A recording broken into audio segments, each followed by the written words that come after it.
সম্পূর্ণ নিরামিষ দিনে এইভাবে একবার পনিরের রেসিপিটা বাড়িতে বানিয়ে দেখতে পারেন। বানানো যেমন সহজ, খেতেও ভালো হয়। নমস্কার, আমি রুমি। আপনাদের সবাইকে আবারও একটা দারুণ স্বাদের রেসিপিতে স্বাগত। প্রথমে এখানে একটা মিশ্রণ রেডি করব, মানে মশলার মিশ্রণ। তার জন্য আদা বাটা, হলুদ গুঁড়ো, ধনে গুঁড়ো, জিরে গুঁড়ো, লঙ্কার গুঁড়ো, সমস্ত গুঁড়ো মশলাগুলো দিয়ে দিতে হবে। আর অল্প একটু জল দিয়ে খুব ভালো করে মিশিয়ে নিতে হবে। এখন কড়াইয়ের মধ্যে কিছুটা পরিমাণ দিয়ে দিলাম সর্ষের তেল, আর অল্প একটু লবণ দিয়ে দিলাম। আর দিয়ে দিচ্ছি গাজরের টুকরো। যখন গাজরের টুকরোগুলো হালকা লাল হয়ে ভাজা হয়ে আসবে, তখন আমি এর মধ্যে দিয়ে দিলাম কাজু বাদাম। সমস্ত কিছু ভেজে তুলে নিলাম।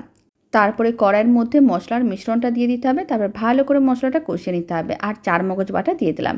এবার অল্প একটু লবণ, চিনি আর গরম মশলার গুঁড়ো দিয়ে দিলাম। তারপরে বেশ কিছুটা পরিমাণ জল দিয়ে দিতে হবে।